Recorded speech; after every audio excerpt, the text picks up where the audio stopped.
সুপ্রিয় দর্শক, আমি আফজাল হোসেন, স্বাগত জানাচ্ছি সময়ের আলাপে। আমাদের আজকের অতিথি কবি, চিন্তক এবং রাজনৈতিক বিশ্লেষক রেজাউল করিম রনি।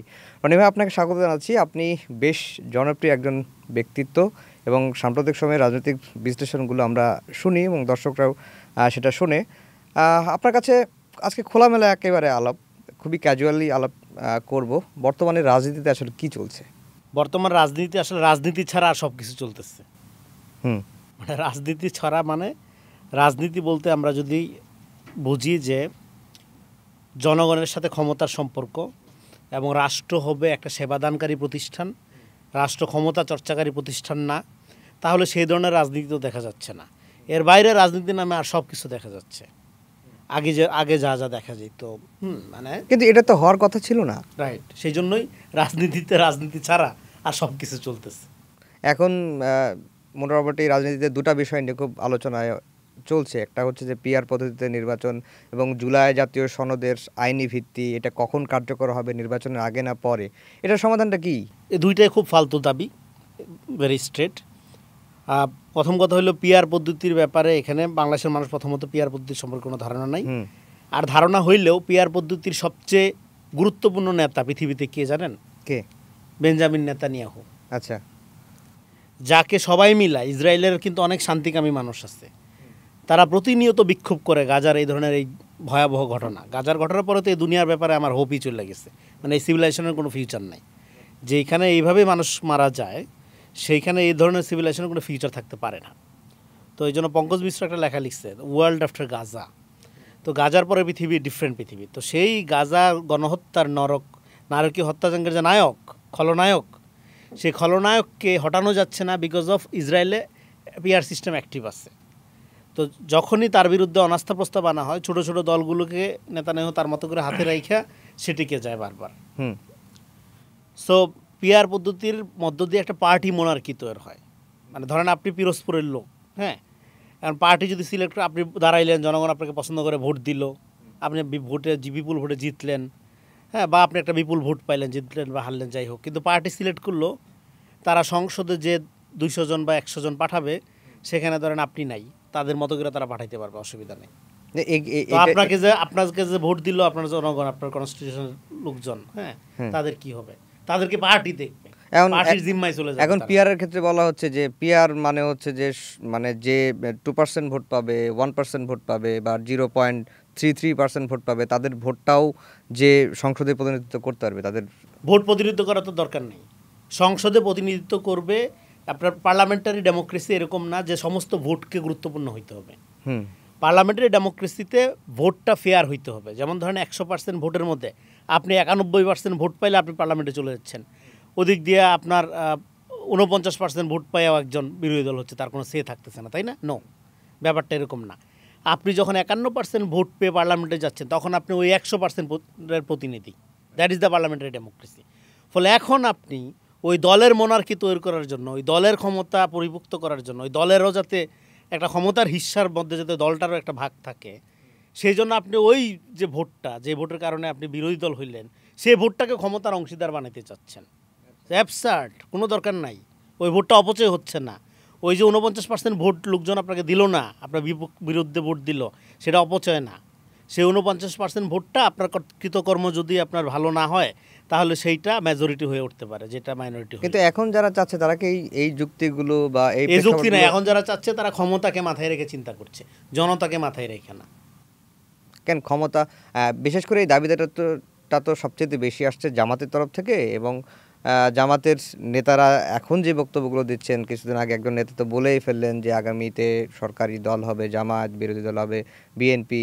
তাতে কি মানে, এবং জাকসু নির্বাচনের পরে পরিস্থিতিটা কি এমন মনে হচ্ছে কিনা, বা এরকম করে পরিস্থিতি দেখানো হচ্ছে কিনা যে বিএনপি একটু ব্যাকফুটে চলে গেছে, বা বিএনপি কমফোর্ট জোনে নাই, আওয়ামী লীগ, জাতীয় জামাত এখন ফাইটিং পজিশন, এরকম মনে হয় না?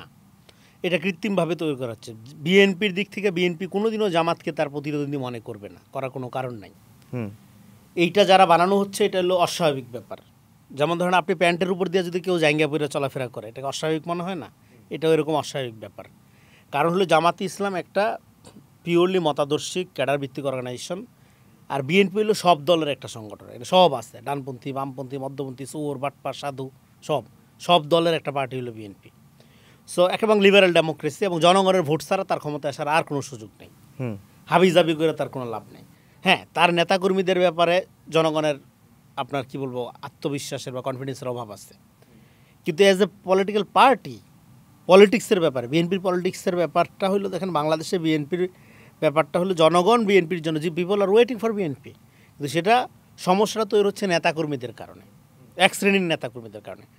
এখন তাদের বিরুদ্ধে পার্টি অ্যাকশনও নিচ্ছে, কিন্তু সেই অ্যাকশনটা ওয়ার্ক করতেছে না বেশিরভাগ জায়গায়, বিকজ অফ ধরেন সে 7,000 7,500 লোক বহিষ্কার করছে বিভিন্ন অন্যায় অপরাধের দায়।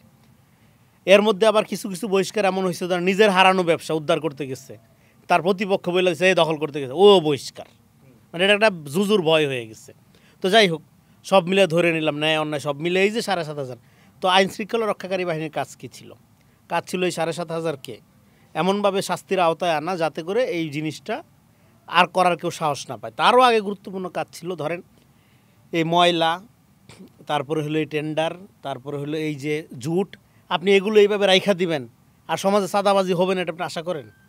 এবং আওয়ামী লীগের পালানোর পরেও যে এই জায়গাগুলো যদি যুবলীগ ছাত্রলীগ চাঁদাবাজি করতো আপনি খুশি হইতেন? তার মানে আপনার যুবলীগ ছাত্রলীগ চলে যাওয়ার পরে বিএনপির লোকজন চাঁদাবাজি করবে, এটা বৈধ আমি সেটা বলছি না, আমি বলছি যে এইটাই ন্যাচারালি হওয়ার কথা। সেখানে বিএনপি জামাত বা এরা না গেলেও কেউ না কেউ যাবে। কেন বৈষম্য বিরোধীর নামে চাঁদাবাজি হচ্ছে না? কালকেও তো গ্রেফতার হয়েছে, কালকে গ্রেফতার। জামাতের লোকজন সালিশে টাকা পয়সা খাচ্ছে না, বহিষ্কার হয় নাই জামাতের লোক। কিন্তু তার মানে কি, চাঁদা, দুর্নীতি, লুটপাট, এই সমস্যাগুলো এটা আমাদের একটা জাতীয় সমস্যা, কিন্তু এটাকে বিএনপির ব্র্যান্ডিং বানানোর যে চেষ্টা, সেটা আওয়ামী লীগের আমলে আমরা দেখিনি। খালেদা জিয়া এতিমের টাকা চোর, এই হিজিক হুরুক মানে আপনার হুজুকটা তুইলা কী করা হয়েছে, এমন চুরি হয়েছে যেটা কাউ কল্পনাই সম্ভব না। সো একইভাবে আপনার এখানে চাঁদাবাজ, দখলবাজ, এটা একটা স্ট্রাকচারাল পলিটিক্যাল সমস্যা। এটা শুধুমাত্র বিএনপির সমস্যা না, এটা শুধুমাত্র এনসিপি বা জামাতের সমস্যা না, ফলে এটা স্ট্রাকচারালি এটা সংশোধন হইতে হবে। 5 তারিখের পরে আমরা এই ধরনের রাজনীতি দেখতে চাই না। কিন্তু আপনি যখন বিএনপিকে টার্গেট করে এটা করবেন, এবং আপনার ক্যাডার ভিত্তিক রাজনীতির মধ্যে চাঁদার সিস্টেম নাই, কারণ হলো চাঁদাটা লিগ্যালাইজ করা। আপনার পার্টির আপনার প্রতিষ্ঠান আছে, সেই প্রতিষ্ঠানে যে কাজ করে সে মাসে একটা টাকা দেয় না আপনাকে, তো আপনি সিস্টেমেটিকভাবে তো চাঁদা নিয়েই নিচ্ছেন, অন্য যে নামেই নেন আপনি বলছেন যে 5 আগস্টের পরে আমরা এই ধরনের রাজনীতি দেখতে চাই না। গত বেশ কয়েকদিন আগেই তথ্য উপদেষ্টা একটা কথা বলছিলেন, আপনি হয়তো খেয়াল আছে কিনা, সবাই ভাগ বটোয়ারা করে দখল, প্রশাসনটা আসলে জামায়াত বিএনপি ভাগ বটোয়ারা করে নিয়ে, বিএনপি ওখানে বুঝাই উঠতে পারে বিএনপি ভাগের পিছায় আসছে, পরে গেছে বিএনপির হুঁশ হইতে একটু সময় লাগছে, যেখানে বিএনপি গুরুত্বপূর্ণ জায়গায় খুব বেশি লোকজন ঢুকাইতে পারেনি। এই দৌড়ে এই কারাকারিতে জামাত আগায় আসছে বলতে গেলে। মানে তারা কিভাবে মানে তাদের কৌশলটা কি, তারা পারলো বিএনপি পারলো না কেন? এই ক্ষেত্রে জামাত আগায় থাকাটা স্বাভাবিক, এটা অস্বাভাবিক কিছু না। কারণ হলো আওয়ামী লীগ যে ক্র্যাকডাউনটা চালাইছিল জামাতের উপরে, তাতে করে 14 সালের পরে এটা মনে করা হয়েছিল যে জামাত আর কোনোদিন উঠে দাঁড়াইতে পারবে না। ফলে জামাতের যারা সমর্থক বা মানে জামাতের অনুসারী নেতাকর্মী না হোক, নেতাকর্মীরা তো দৌড়ের উপরই ছিল, মানে যারা পোস্টেড নেতাকর্মী, আমাদের যে মিনিমাম সফট কর্নার আছে জামাতের উপর প্রতি, এরকম লোকজনকে আওয়ামী লীগের লোকজন বলছে যেহেতু এই সংগঠনের আর কোনোদিন ফেরত আসার সম্ভাবনা অ্যাবজর্ব করে নিচ্ছে, এবং তারাও যেহেতু দেখছে যে না এই মুহূর্তে তারা তো টিকেই থাকতে পারতেছে না, তারাও আওয়ামী লীগের সাথে থেকে যাওয়াটা একটা ধরেন কৌশল নিচ্ছে। একটু মুজিব করলো, হ্যাঁ একটু বড় কেক কাটলো, একটু 2টা জোরে হাতাতালি দিল, হ্যাঁ এই তো সে আওয়ামী লীগের প্রশংসা না করলো, একটু মুজিবের প্রশংসা করলো, একটু শেখ রাসেল টিনে কানলো, এরকম করার মধ্যে দিয়ে মানে স্পেস নিয়ে নিছিল। তো যখন অভ্যুত্থানের ঘটনা ঘটলো, আবার ওই দিক দিয়ে বিএনপি স্পেস নেওয়ার সুযোগ ছিল না, কারণ হলো মনে করেছিল বিএনপি তো নেক্সট টাইম যে কোনো সময় ক্ষমতায় আসতে পারে, ক্ষমতায় আসতে পারলে তো তখন এদের অবস্থা খারাপ করবে। এই জন্য বিএনপিকে যে বিএনপি পরিচয় নিয়ে ফাংশন করতো তাকে নানাভাবে ধরেন আপনার ওএসডি করা বা বঞ্চিত করার ব্যাপারটা ছিল। তো এই অ্যাবজর্বিংয়ের প্রসেসের মধ্যে জামাতকে খুব সহজে অ্যাবজর্ব করা গেছে, বিকজ অফ আওয়ামী লীগের লোকজন মনে করছিল কোনোদিনও আর পলিটিক্যাল এজেন্সি যেটা জামাত আর ক্ষমতায় নিবে না, ফলে ওরে যদি আমার নিজের দলের লোক বানাই ফেলতে পারে তাহলে লোক বাড়লো দলের অনুসারী, সমস্যা কী? কিন্তু 5 তারিখের পরে ঘটনা গেল উল্টাইয়া, তখন যারা তাদেরকে অ্যাডাপ্ট করছিল তারাই বলল যে আমরা তো তোমাদের দুঃসময় অ্যাডাপ্ট করেছি জেনে শুনেও, আমাদের তোমরা কি করবা। তখন তারাই ওদেরকে নেতা বানাই দিল, নেতা বানাইয়া তারা অনুসারী হয়ে গেল। যারা এতদিন ওদেরকে ডোমিনেট করে ওদের তোমাদের পাইলা পয়সা রাখতেছি, আমরা করুণা করছি, দয়া দাক্ষিণ্য দেখাচ্ছি তোমাদের, আর সরকারি চাকরি আপনি জানেন বাংলাদেশে এটা চিরস্থায়ী বন্দোবস্ত, একবার হয়ে গেলে সহজে খাওয়া যায় না। 5 তারিখের পরে ফলে জামাতের জন্য, যে শেষ করি, ফলে জামাতের জন্য এখানে ও ভিতরেই ছিল 5 তারিখ জাস্ট আবির্ভূত হয়েছে যে আমি তো জামাত। বিএনপির আবির্ভূত হওয়ার সুযোগটা ছিল না, কারণ অনেক দূরে ছিল। তারপরে বিএনপি ধরেন একটু লেটলি দৌড়ের মধ্যে গেছে, বাই দিস টাইম গুরুত্বপূর্ণ পদগুলো তার বসে থাকেনি, যে যার মতো নিয়ে নেওয়া শুরু হয়েছে। এইটা নিয়ে ব্যাপক রকম অসন্তোষ দুই দলের মধ্যে, এবং 3 দলের মধ্যেই ছিল, বিএনপি, জামাত, এনসিপি। হ্যাঁ, এটা ত্রিমুখী একটা ইন্টারনাল সংঘর্ষ ছিল, এবং এইটা হওয়ারই কথা, কারণ এটা ট্রানজিশনাল পিরিয়ডে এরকম হওয়ারই কথা।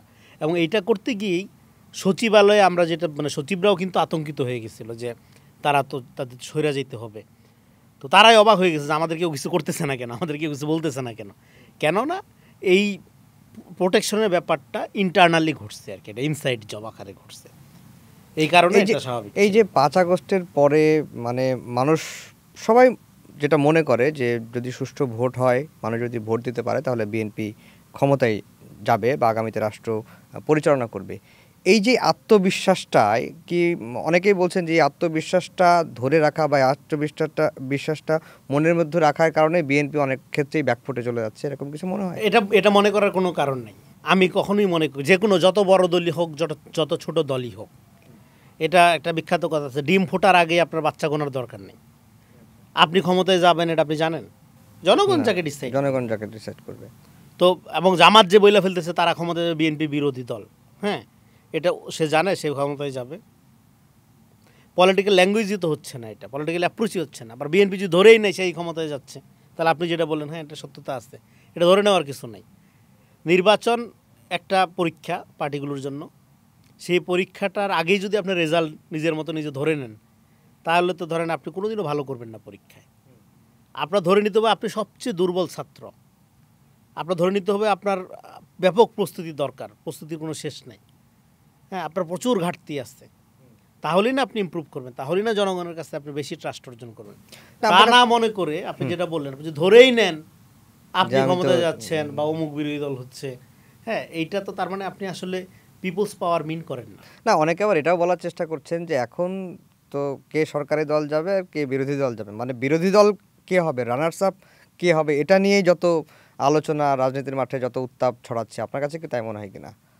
না, আমার কাছে তা মনে হয় না, কারণ আমি মনে করি যে ধরেন এখানে পুরা পলিটিক্যাল প্রসেসটার মধ্যে বাংলাদেশ, এখানে একটা 2টা সমস্যা আছে। একটা হলো পলিটিক্যাল পার্টিগুলোর দলীয় স্বার্থের একটা প্রতিযোগিতা, কিন্তু সেইটার সময় এখনও আসে নাই।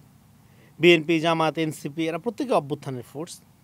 এখন যেটা হলো জাতীয় স্বার্থের রাজনীতি, এখানে জাতীয় স্বার্থের রাজনীতিতে যে আগায়া থাকবে সে আগামী দিনে বাংলাদেশ লিড দেবে। ফলে এখনও দলীয় স্বার্থের আলোকে প্রতিযোগিতার উপযোগী হয় না রাজনীতিটা। ফলে এখনই আমি সরকারি দল, অমুক বিরোধী দল, এই লেন্সে যদি আপনি ভাগ করে ফেলেন, তাহলে আমাদের যে পুনর্গঠন প্রক্রিয়া শুধু সংস্কারে হবে না, পুরো নেশন বিল্ড আপ করতে হবে। এটা জাতি, মানুষের মর্যাদা বোধ নাই এই দেশ সমাজে, আপনার পুরো জাতি দাঁড়ায় নাই আপনি এখানে। আপনি বড় দল, সরকারি দল, বিরোধী দল হইয়া করবেনটা কি? ইউজলেস এগুলো। তো আপনাকে তো সম্মিলিতভাবে ন্যাশন বিল্ডিংয়ের একটা প্রজেক্ট নিতে হবে। সেক্ষেত্রে জনগণ যাকে বেশি আস্থায় নেয় তাকে নিয়ে সে যদি ধরেন ক্ষমতায় যায় নির্বাচনের পরে, বাকি যারা যাবে তারা সহযোগী শক্তি হবে। কিন্তু আপনার রাজনীতি, এইটা হলো এখনকার বাস্তবতা, এটা হলো এখনকার প্যারাডাইম। এখন এই বাস্তবতাকে আপনি ওভারলুক করে এখনই যদি 100% বিরোধিতার রাজনীতি, এখনই যদি আপনি একজনকে ডিফেম করা, এতদিন কি হয়েছে, আওয়ামী লীগ প্রচার করছে বিএনপি কত খারাপ, বিএনপি প্রচার করছে আওয়ামী লীগ কত খারাপ। আওয়ামী লীগ কত খারাপ ছিল এটা প্রমাণ আমরা অবশ্য পাইয়ে গেছি 5 তারিখে। তো এইটার মধ্য দিয়ে ভোটের রাজনীতি বা ভোটকে প্রভাবিত করার চেষ্টা করে। একই কাজ যদি এখন আপনি করেন যে বিএনপি তো খুব খারাপ, বিএনপি ক্ষমতায় গেলে সব মানুষের পাথর মেরা ফেলবে চাঁদা না দিলে, তাই না? ঘটনা এরকম দেখা গেল না? তো পরে দেখা গেলো যে না, দুইটাই বিএনপি মারামারি করছে, বিভৎস ঘটনা। তো ফলে আপনি বিভৎস ঘটনা, আরও বিভৎস ন্যারেটিভ পলিটিক্স করেন, আপনি পুরা মিথ্যাও বলেন না, পুরা সত্যও বলেন না, সত্য মিথ্যার মাঝখানে একটা পলিটিক্যাল ট্রুথ তৈরি করেন, করে আপনি বিএনপিকে বা ধরেন একটা মধ্যপন্থার রাজনীতিকে এখানে আপনার জনগণের সাথে ডিটাচ করার যে প্রক্রিয়া আপনি নিচ্ছেন, এটা কোনোদিনও সফল হবে না, কোনোদিনও সফল হবে না। কারণ এই ধরনের হাইপ ভিত্তিক আপনার পলিটিক্স বা এই ন্যারেটিভ পলিটিক্স আমরা পার করে আসছি, এটা পরাজিত হয়েছে বাংলাদেশে। তো ফলে এটা করার মধ্যে ও কত খারাপ আমি ভালো, তার মানে আপনারা জনগণ আরও বিশ্বাস করে না। আপনি তো এন্টি ন্যাশন পলিটিক্স করে আসছেন এই পর্যন্ত, আপনার এই প্রথম একটা সুযোগ 24-এ আপনি প্রো নেশন অবস্থায় ছিলেন, কিন্তু 24-এর পরেই আপনি শুরু করেছেন অ্যান্টি ন্যাশনাল পলিটিক্স করা। ওই যেটা বললাম, দলীয় স্বার্থ বনাম জাতীয় স্বার্থের রাজনীতি। যে জাতীয় স্বার্থের রাজনীতিতে যত অ্যাগ্রেসিভলি ভূমিকা পালন করতে পারবে, আগামী দিনের রাজনীতিতে তার ভবিষ্যৎ তত উজ্জ্বল। কে ক্ষমতায় আসতেছে, কে যাচ্ছে, এটা ইম্যাটেরিয়াল, এটা লেস ইম্পর্টেন্ট ব্যাপার এই মুহূর্তে। অনেকেই আরেকটা জিনিস আমি একটু রেসপন্স করি, আগে যেটা ছাইরে আসছিলাম, আরেকটা হলো জুলাই সনদ। জুলাই সনদ নিয়ে যে একটা গাঁজাখুরি দাবি, একদম গাঁজাখুরি বলতেছি, আপনার এখানে তোলা হচ্ছে এবং আন্দোলনে যাওয়া হচ্ছে। আমার কথার একটা আপনি জবাব দেন। ধরেন আপনাকে আমি প্রশ্নটা করি, এই সরকার বৈধ না অবৈধ? যারা টেকনিক্যালি বৈধ। হ্যাঁ, আচ্ছা, এই সরকারের তাহলে গঠিত কমিশন বৈধ না অবৈধ? মানে যদি 106 এর আন্ডারে তো এই সরকার, সরকার যদি বৈধ হয়, তা আপনি তো বৈধতা দিচ্ছেন, আপনি জামাত বা বিএনপি, তাহলে সবাইকে। আচ্ছা, তাহলে এই সরকারের করা কমিশনগুলো বৈধ। সেখানে আপনি দিনের পর দিন বসে চা সিঙ্গারা খাইছেন, মাসের পর মাস। তারপরে এই কমিশনগুলোর মধ্য দিয়ে ঐক্যমতের জন্য ধরেন অনেকগুলো দফা নেওয়া হয়েছে, ধরেন একটাতে সবাই ঐক্যমত হয়েছে, আর বাকি 99 থেকে ঐক্যমত না। তাহলে ঐক্যমত কমিশন যদি বৈধ হয়, তাহলে এই একটা মাত্র ধারায় আপনারা সবাই ঐক্যমত হইলেন, সেইটার আলোকে ধরেন একটা জুলাই সনদ করা হইল, সেটা অবৈধ হয় কিভাবে? তার জন্য আবার আলাদা আইনি কাঠামো লাগে কিভাবে? তার মানে এই গভর্নমেন্টকে আপনি মিন করেন না, এই গভর্নমেন্টের বৈধতা নিয়ে আপনারই সন্দেহ আছে। না, এই সন্দেহের কথাটা তো কিছুদিন আগে থেকে জামাতের একজন আইনজীবী তুললেন। হ্যাঁ, যিনি যে আইনজীবী তুলছেন, সেই আইনজীবী এটা জানে না যে লেজিটেমেসি, ক্ষমতার লেজিটেমেসি কীভাবে তৈরি হয়। ক্ষমতার লেজিটেমেসি একটা হলো আপনার, এটা হলো আপনার যে একটা হলো যে, এটা পার্থ চ্যাটার্জি একটা বই লিখছে, এটা আমি পড়তেছিলাম, এই নতুন এইবার বের হয়েছে, a just republic, Indian state and the people. Just republic, একটা রিপাবলিক জাস্ট হয় কিভাবে, মানে জাস্টিস, জাস্ট রিপাবলিক হইলো এইভাবে, যখন তার লেজিসলেচার লেজিটেমেট হয়, বৈধ হয়, সেই বৈধটা জনগণের কাছ থেকে আসতে হয়। এখন আপনি যদি ধরেন অভ্যুত্থানে হইলো ম্যান্ডেট, তাহলে সমস্যাটা যেটা হবে, অভ্যুত্থানের মধ্যে দিয়ে কোনো একক ম্যান্ডেট অর্জন হয়নি। কারণ অভ্যুত্থানে আওয়ামী বিরোধিতা সবার মধ্যে ছিল, কিন্তু সবার মধ্যে একই লেভেলের আওয়ামী বিরোধিতা ছিল না, যেটা এখন দেখা যাচ্ছে। তাহলে আপনি অভ্যুত্থানকে ম্যান্ডেট ধরে নিয়ে যদি আপনি এইটার আলোকে সব কিছু করতে চান, তাহলে জনগণের মধ্যে যে মতপার্থক্য হইতে পারে, মতভিন্নতার মধ্য দিয়ে একটা ন্যাশনাল বিল্ডিং প্রজেক্ট নেওয়া যে দরকার, এটাকে আপনি আন্ডারমাইন করছেন। তাহলে আপনাকে যেটা যাইতে হবে সেটা হলো যে, এখন আপনার একটা এক্সট্রা কনস্টিটিউশনাল টাইমের মধ্যে আসছেন, এবং যে কোনো দেশের কনস্টিটিউশনাল বা পলিটিক্স অলওয়েজ একটা ধারাবাহিকতার মধ্যে দিয়ে হয়। ইভেন আপনার 1950-এ ভারতের যে সংবিধানটা গৃহীত হয়, সেই সংবিধানটা 1935 সালে ব্রিটিশ কলোনিয়াল টাইমে যে ধরনের সাংবিধানিক কাঠামো, ওটার রেফারেন্ডামের মধ্যে দিয়ে, ওইটার রেফারেন্সের ভিত্তি দিয়ে তৈরি করা হয়েছিল। আপনার 1970-এর রেফারেন্সের ভিত্তি, ওই আপনার পাকিস্তান গণপরিষদের রেফারেন্সের ভিত্তিতে, রেফারেন্সের ধারাবাহিকতা আপনার স্বাধীন দেশের পরেও আপনার সংবিধানের মধ্যে রাখতে হয়েছে। তার মানে কনস্টিটিউশনাল পলিটিক্সের মধ্যে এই ধরনের ধারাবাহিকতা থাকে, এটা একটা নর্মস, এটা একটা স্বাভাবিক ব্যাপার। ফলে অভ্যুত্থানটাকে আপনি যদি ম্যান্ডেট ধরে নিয়ে এই নর্মসটাকে আন্ডারমাইন করেন, এই ধারাবাহিকতাটাকে আপনি যদি হোলসেল মুজিববাদী বলার চেষ্টা করেন, তার মানে আপনি পিপলস ডেমোক্রেসি মিন করেন না। জাস্ট রিপাবলিক কীভাবে হয় এটা আপনি জানেন না, আপনি আইন ভালো বুঝেন, ন্যায় অন্যায় সম্পর্কে আপনার কোনো বোধ নাই। কারণ হইল আপনার পার্লামেন্ট সার্বভৌম কীভাবে হয়, ওই যে এটা বললাম, 51% লোক যখন আপনাকে ভোট দিয়ে আনবে, যদি ভোটটা ফেয়ার হয়, নির্বিঘ্নে দিতে পারে, তখন আপনি ওই 100% লোকের প্রতিনিধিত্ব করার আপনার ধরেন যে বৈধতা অর্জন করেন। কিন্তু আপনি যদি এখন ধরে নেন 97% লোক আপনার পক্ষে আছে, এটা ধরে নিয়ে যা খুশি করবেন, হ্যাঁ, যখন দরকার হবে নির্বাচন পিছাবেন, যখন দরকার হবে আগাবেন, হ্যাঁ, আপনি ডেমোক্রেসি মিন করেন না, আপনি সার্বভৌম পিপলস পাওয়ার মিন করেন না, আপনি ধরে নিচ্ছেন। আপনি ধরে নিলে হবে না, আপনার 97% যদি থাকে, এটা আপনি জনগণের কাছে যাইতে হবে, গিয়ে ভোটের মাধ্যমে এসে পার্লামেন্টে আপনার এটা পাস করাইতে হবে। এই যে ধরেন এই সরকারের যাবতীয় যা হইল, পার্লামেন্টে আগামী 106-এর আন্ডারে শপথ নেওয়া হোক, এই যে আইন বিচার আচার যাই করা হোক, এটা কে স্বীকৃতি দিবে? আগামী পার্লামেন্ট। এখন আপনি যদি পার্লামেন্টের বাইরে আলাদা একটা জুলাই সনদ, তার একটা সাংবিধানিক স্বীকৃতি সংবিধানের উপরে রাখেন, তার মানে আপনি সংবিধানও বুঝেন না। একটা রাষ্ট্রের লেজিটিমেসি, জাস্ট রিপাবলিক কীভাবে লেজিট হয়, কীভাবে বৈধ হয়, এই বিষয় সম্পর্কে আপনার কোনো ধারণা নেই। বর্তমান সময়ে দক্ষিণ পন্থার রাজনীতি বা রাজনীতির মাঠে দক্ষিণের হাওয়া বইছে, এরকম একটা, মানে অনেকে আতঙ্কিত হচ্ছেন, আবার অনেকেই বলছেন যে ধর্মীয় বিভাজন করে দেশে আবার বিশৃঙ্খলা চেষ্টা করা হচ্ছে, এরকম কিছু কি মনে হচ্ছে আপনার যে দক্ষিণ না, বাংলাদেশে কোনো দক্ষিণপন্থী নেই। বাংলাদেশে আসতে হলে একটা ফ্যানাটিসিজম, এবং এখন যারা নিজেদের দক্ষিণপন্থী দাবি করতেছে এরা কেউ দক্ষিণপন্থী না। দক্ষিণপন্থীর রাজনীতি এত সহজ না। দক্ষিণপন্থী রাজনীতির কতগুলো নোশন থাকে। আমাদের এখানে একটা আল্টা ফেসিজম, দক্ষিণপন্থা রাজনীতি মানে ফরাসি বিপ্লব থেকে তো আইডিয়াটা আসছে। এটা হলো যারা অলিগার, সামন্তপ্রভু, প্রচুর টাকার মালিক। তো আমাদের এখানে মুসলমান কমিউনিটি, এদের হাতে ব্যবসা বাণিজ্য আছে, এস্টাবলিশমেন্ট আছে, তো এদেরকে ডানপন্থী বলে অপমান করার দরকার আছে আপনার? তো এটা ডানপন্থী না। তো যেটা হচ্ছে, হ্যাঁ, এখানে কিছু মাত্রা ফ্যানাটিসিজম আছে, এটা সব দলের মধ্যেই আছে। আর একটা সমস্যা হলো এখানে আল্টা ফ্যাসিজম আছে। কারণ হলো আওয়ামী লীগ সবচেয়ে বড় ক্ষতিটা কী করছে আপনার সোসাইটির? মোরাল ফ্যাব্রিক্সটা ভেঙে দিয়ে। এই যে ধরেন আওয়ামী লীগের সময় আওয়ামী লীগ, আন্দোলনের সময় বিশাল আন্দোলনকারী, এখন আইসা বিএনপি জামাত, তার মানে কেউ তো কিছু বিলং করে না। এই যে লিকুইডিটি, যে চরিত্রের লিকুইডিটি, এখন দেখবেন কত বিএনপি পন্থী বের হচ্ছে, কত জামাতপন্থী বের হচ্ছে, এটা জোয়ার শুরু হয়েছে না? তো এইটা কেন হবে একটা সমাজ? আওয়ামী লীগের সময় তো ধরেন একটা লোক খুঁজে পাওয়া যায়নি, সব আওয়ামী লীগ ছিল, এখন কেউ আওয়ামী লীগ না। এটা তো হইতে পারে না একটা সমাজে। তার মানে কেউ কোনো কিছু বিলং করে না। এগুলো এই যে above all do not lie to your self, যে নিজের সাথে মিথ্যা বলে, প্রতারণা করে, তার কোনো সম্ভাবনা থাকে না। ফলে আওয়ামী লীগ এখানে এমন একটা শাসন চালাইছে, লোকজন টিকে থাকার জন্য, বেঁচে থাকার জন্য আওয়ামী লীগ হয়ে যেতে বাধ্য হয়েছে। হওয়ার মধ্যে দিয়ে তার যে ট্রুথফুল পলিটিক্যাল এজেন্সি, সেটা স্যাক্রিফাইস করছে, সেটা কলাপস করছে।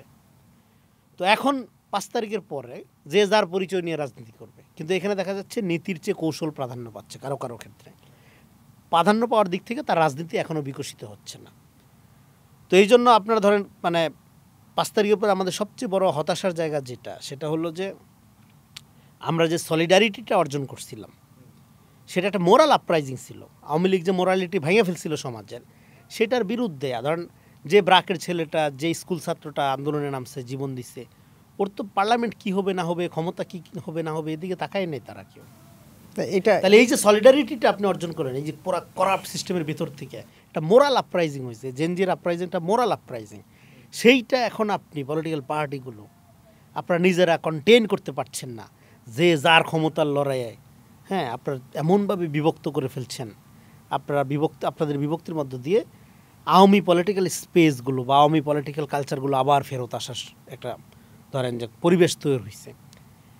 সেইটা আপনাদের মানে কি বলবো, এটা চূড়ান্ত ব্যর্থতার পরিচয়। এবং এই ব্যর্থতা কি রাজনৈতিক দলগুলোরই, মানে রাজনৈতিক অভ্যুত্থানের অংশীদারদেরই? ডেফিনেটলি তাদের। কারণ অভ্যুত্থানের তো কোনো পলিটিক্স থাকে না, অভ্যুত্থানের আলোকে পলিটিক্স তৈরি করতে হয়। কে করবে তো সেটা তৈরি করার দায়িত্ব রাজনৈতিক দলগুলোর। আপনি আমি ধরেন অভ্যুত্থানের সময় অভ্যুত্থান তৈরি করছি, কিন্তু আপনার আমার কি পার্টি আছে?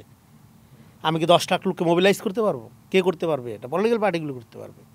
তো ফলে এই যে গণ অভ্যুত্থানের একটা জনচরিত্র, সেরকম করে যে জাস্ট রিপাবলিক, একটা গণ রিপাবলিক তৈরি করা দরকার, একটা নাগরিক ভিত্তিক বাংলাদেশ তৈরি করা দরকার।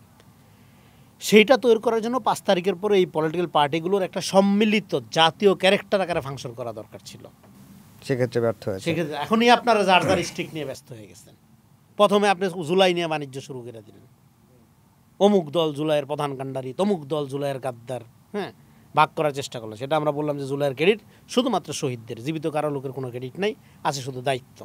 যাই হোক, দায়িত্ব পালন করতে যায় পরে দেখলাম যে যার মতো দখলে ব্যস্ত হয়ে গেছে।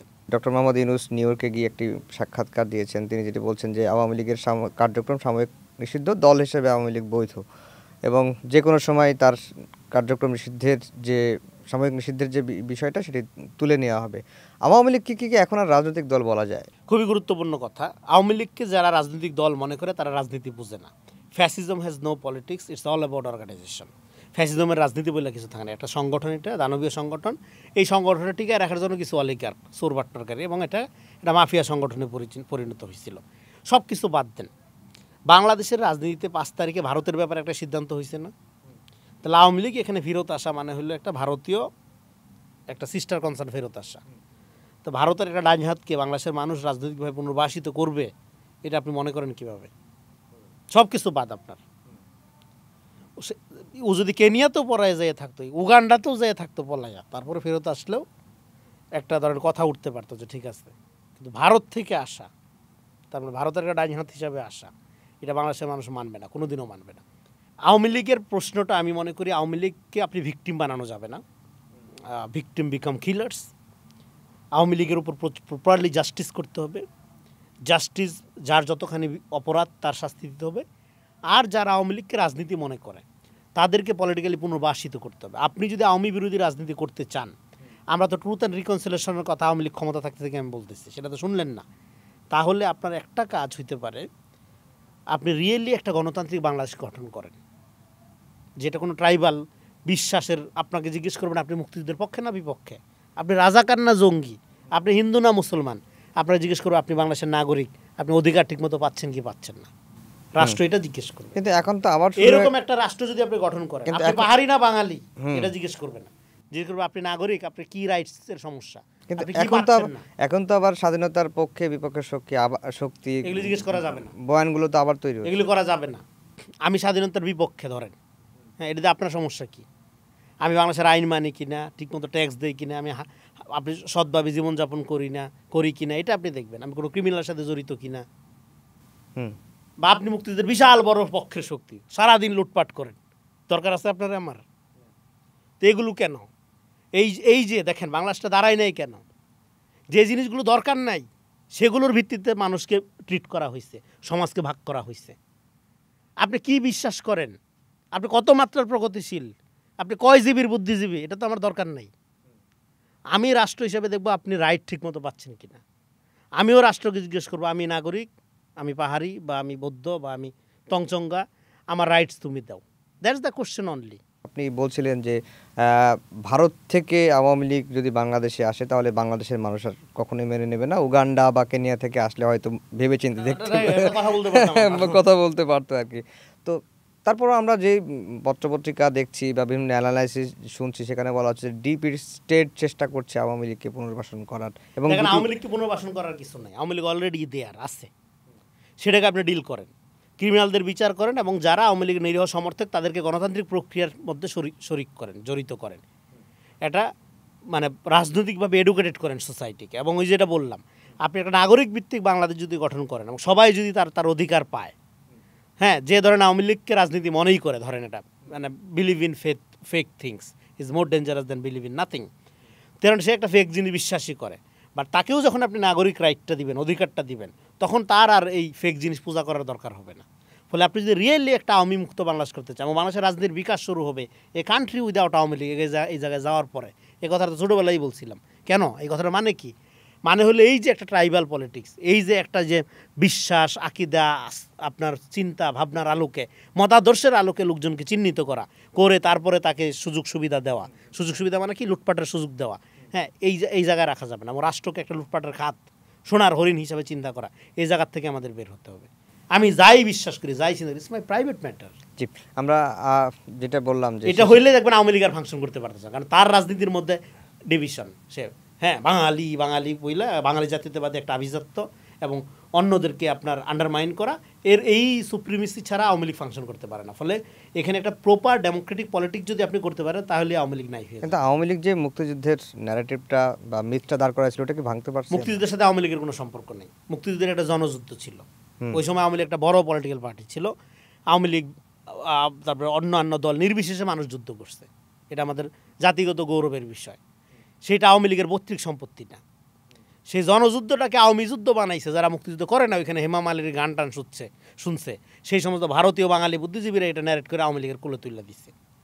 সেই ইতিহাসটাকে রিকর্ডস করতে হবে। যে জাতির ইতিহাস নাই সে জাতির ক্ষমতাই তো হইতে পারে না। আমাদের যে আওয়ামী লীগ কেন আমাদেরকে শোষণ করছে, নির্যাতন করছে, শাসন করছে? বিকজ অফ আপনার আমার ইতিহাসটা দখল করে ফেলছে আওয়ামী লীগ।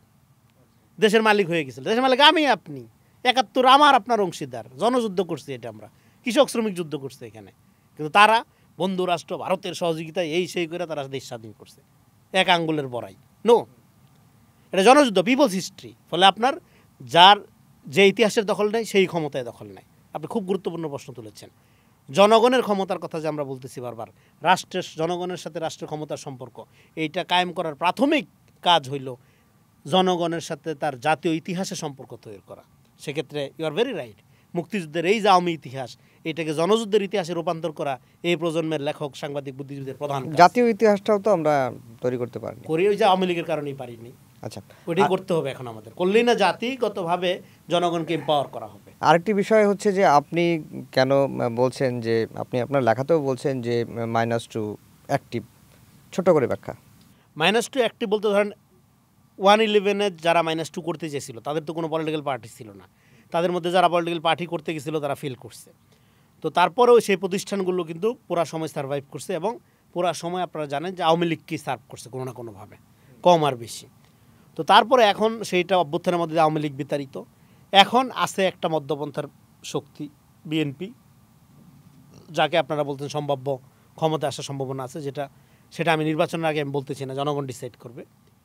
এইবার যা কিছু খারাপ তার সাথে বিএনপি, এই অবস্থা যদি তৈরি করা যায় এবং জামাত যত বড় না তাকে তার চেয়ে বড় করে দেখানো যায় এবং এখানে একটা ফতেল্লা গুডেল মডেলে যদি সব কিছু দখল করা যায়, প্রথমে শিক্ষা প্রতিষ্ঠান, মিডল ক্লাসদের মধ্যে যেখানে সেকুলার হওয়া দরকার জামাতকে সেকুলার বানানো, যেখানে জান্নাতে টিকিট দেওয়া দরকার সেখানে টিকিট দেওয়া, ধর্ম জেরাফ দুইটার মধ্যে নিয়ে একটা সর্বময় সংগঠন আকারে তাকে বিস্তৃত করার মধ্য দিয়ে আপনি যদি এই মধ্যপন্থাকে মানে আপনার মাইনাস করে মানে রাজনীতি মাঠ থেকে ক্ষমতার এই প্রতিযোগিতার থেকে যদি বাইর করে দিতে পারেন, তারপরে যদি জামাতকে আপনি সামনে রেখে ক্ষমতাটা, তাহলে ক্ষমতা চালাবে কে? আপনি এখানে তো এদিক দিয়ে মিয়ানমারের যুদ্ধ চলতেছে, এতে ভারত পাকিস্তান যুদ্ধ আজ লাগে কাল লাগে অবস্থা, হ্যাঁ। তো আপনি একটা যুদ্ধের frontline state, China Dhaka strategy global, আপনার বার্মা অ্যাটাক মিলে আপনি এমন একটা জায়গায় আছেন। সো এখানে একটা হামিদ কারজাই মডেল সরকার তো দরকার। আচ্ছা, সেটা আপনি কীভাবে করবেন? -2 না হলে পলিটিক্যাল এজেন্সি দুর্বল না, সেটাই চেষ্টা করছে। সেটা দুর্বল হওয়ার জন্য এতদিন সেটা নন পলিটিক্যাল অর্গানাইজেশন দিয়ে করা হচ্ছিল, এখন পলিটিক্যাল অর্গানাইজেশন হিসেবে পাওয়া গেছে, হ্যাঁ, সবচেয়ে স্মার্ট মেধাবীদেরকে, তাদেরকে সামনে করার চেষ্টা করা হচ্ছে। কারাই না, আপনি ধরেন এই যে যারা বিভিন্ন দাবি দেওয়ার মধ্য দিয়ে গণতান্ত্রিক ধারাকে আন্ডারমাইন করছে, যারা যে কোনো মূল্যে চায় যে একটা দুর্বল সরকার গঠিত হোক। পিআর হইলে কি হয়? ওই যে নেতানিয়াহুর উদাহরণ দিলাম না, পার্লামেন্টের কোনো ক্ষমতা থাকে না, সরকার শক্তিশালী হয় না। যারা এখানে জনগণের পিপলস এজেন্সিকে আন্ডারমাইন করে তাদের পার্টিকে সবচেয়ে গুরুত্বপূর্ণ শক্তিশালী মনে করছে এবং নিজের একটা মেসাইনিক চরিত্র আকারে হাজির হচ্ছে, তারা আল্ট্রা ফ্যাসিজম তৈরি করতেছে এবং তাদের পরিণতি হামিদ কারজাই বা মুরসির চেয়ে ভালো কিছু হবে না। ফলে -2 in a different form, in a different model চলতেছে বলে আমি মনে করি। একটি বিষয় জাস্ট ছোট করে 1 মিনিটের উত্তরটা নিব, সেটা হচ্ছে যে সম্প্রতি নিউ ইয়র্কেই বিএনপির মহাসচিব মির্জা ফখরুল ইসলাম আলমগীর একটা বক্তব্য দিয়েছেন। সেই বক্তব্যে ডক্টর মোহাম্মদ ইউনূসকে খুবই প্রশংসা করেছেন, প্রশংসা করে বলেছেন যে তার ভেতরে, ডক্টর মোহাম্মদ ইউনূসের ভেতরে সে শহীদ প্রেসিডেন্ট জিয়াউর রহমানের ছায়া দেখতে পান। আপনার কাছে মন্তব্য? এটা এক একজনের পারসেপশন এক এক রকম।